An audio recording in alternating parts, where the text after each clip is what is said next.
Is Galaxy AI enough to dethrone Google's class-leading software trickery? And should you be worried about periscope zoom cameras being downgraded? Find out in this battle of the beasts, Android Police's Galaxy S24 Ultra versus Pixel 8 Pro comparison. Hey guys, I'm Ryan Thomas, and it's going to be all about the AI this year. Google has been the class leader so far with its magic tools, but Samsung has stepped up and delivered some AI tools of its own with the Galaxy S24 Ultra.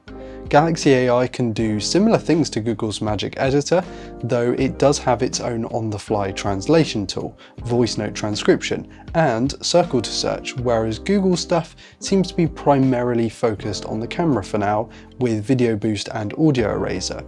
I think while Google's tools are cool, Samsung's might be more useful, or at least have more variance to them, and it's exciting to see where the Korean firm takes this going forward.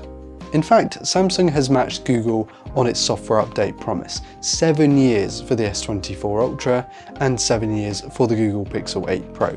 The difference being the latter device has already been out for a little bit, which is already eaten into its software update policy time. Either way, both companies are going hard on longevity, which makes these eye-watering price tags a little easier to digest. Speaking of which, there's a big price delta this time around. Google's Pixel 8 Pro sits a hair under $1,000, whilst the Galaxy S24 Ultra has launched for about $300 more. For 30% more cash, it better prove its worth. You could get a decent mid-range phone for that price delta difference. I mean, that's kind of nuts. Speaking of delta, there are some pretty big differences externally. While Google has gone with the aluminium and Gorilla Glass Victus 2, Samsung has opted for the more expensive titanium and Gorilla Glass armor, which should specifically help scratch resistance. Feeling the two in the hand, there is a significant contrast. Whilst larger, the S24 Ultra does feel grippier with the more textured side rails and squared off design. The flat back is easier to hold on to than the sort of slippery curved one on the back of the Pixel 8 Pro, though you do feel the extra 20 grams in weight in the Samsung. Neither of these phones are for small-handed people or small-pocketed shorts and jeans. They are absolute beasts, these things. If you like to listen to music out loud, the Pixel 8 Pro's heavier note weight, more natural timbre and more impactful bass are likely to impress, where the S24 just sounds tinier through its speakers, and button tactility and haptic feel are both superior on the Pixel 8 Pro too, though as far as in-display fingerprint scanners go, it's hard to beat Samsung's ultrasonic unit for speed and reliability. It's also been hard to beat Samsung's displays for the longest time, and as good as the Pixel 8 Pro's panel might be, it's not dethroning the king. The S24 Ultra's brighter panel is bigger, it's sharper, making it probably the best display in a phone right now, at least a slab one at this current moment in time, and I don't see it being beaten anytime soon.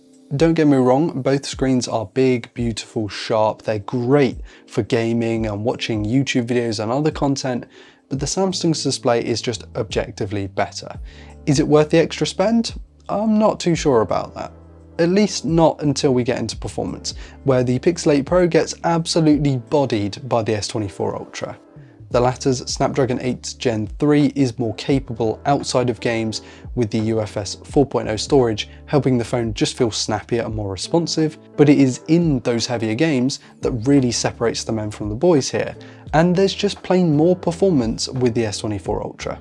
More demanding games run smoother and smoother for longer thanks to the advanced vapor chamber cooling solution, and if you're serious about gaming, I would go with the Samsung even at its higher price. That isn't to say the Tensor G3 in the Pixel 8 Pro is bad, it's certainly far off that, but it is a ways off the Galaxy S24 Ultra's Snapdragon 8 Gen 3, and having that faster storage really makes a difference in those big games too. Big phones have big batteries. The Pixel 8 Pro and S24 Ultra have 5050 and 5000 mAh batteries respectively, with the latter giving you substantially more time on a charge. Both devices can be 2-day phones if you want them to, but the S24 Ultra delivered that far more easily and reliably. The Pixel 8 Pro's battery life is really good, but the S24 Ultra's is a step ahead. When you bring charging speeds into the mix, Samsung has Google P-Ton 2 with 45 watt wired and 15 watt wireless over 30 watt wired and 23 watt wireless, with the asterisk being you need that compatible Google Pixel stand for the 23 watts wireless charging. Is the charging a deal breaker? No, but the additional battery life is worth thinking about. And it's also worth noting, the phone comes with a power brick in the box. The S Pen, the handy little stylus that follows you around and something that you either use all the time or barely ever, is something to take note of here. This is a personal preference, but I really enjoy having the S Pen for marking up screenshots and signing documents. It's really handy to have, in my opinion, and does add value to the Samsung as a complete package. You don't get a stylus with the Pixel 8 Pro. Speaking of complete packages, the cameras. I'm going to chuck the specs up on screen for you right now because it's a lot to digest, but the gist of it is that Samsung seems to have the hardware crown, add more sensors and lenses alongside that monstrous 200 megapixel main sensor with high resolution video if you want that too. In reality, things are a lot closer than you'd expect. Actually, a lot of the time it was the Pixel's photos that I gravitated towards due to the more natural colour and contrast profile. Look, we know Samsung likes to push things to make images pop and stand out, and the sharpness filter used is quite aggressive, especially when zooming in compared to Google's, but this can result in clearer looking long range shots. Both pretty much nail colour temperature, tonal capture, which is great to see, so what you're looking at was more or less what I was seeing with my eyes when taking these photos.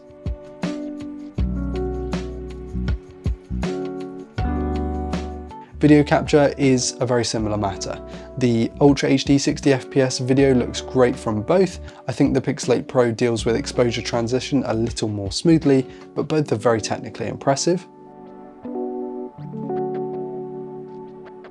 It really is quite a back and forth between the Pixel 8 Pro and Galaxy S24 Ultra. The former has a more reliable point and shoot set of cameras, the more interesting design in my opinion, and comes in significantly cheaper, and the latter has better performance and battery life, a better display, the S Pen and DeX where you can hook your phone up to a display and just use it like a little desktop computer.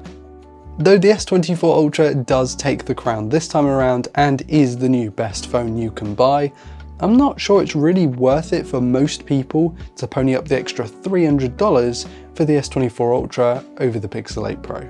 Especially since Google's phone has been out for a while now and you can find deals across the internet to get them around the $850 to $900 mark.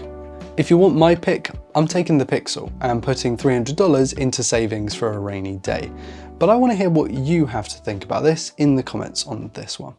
And that's it from me guys. Thank you all so much for watching. Please hit like and subscribe if you enjoyed today's content and never want to miss another upload.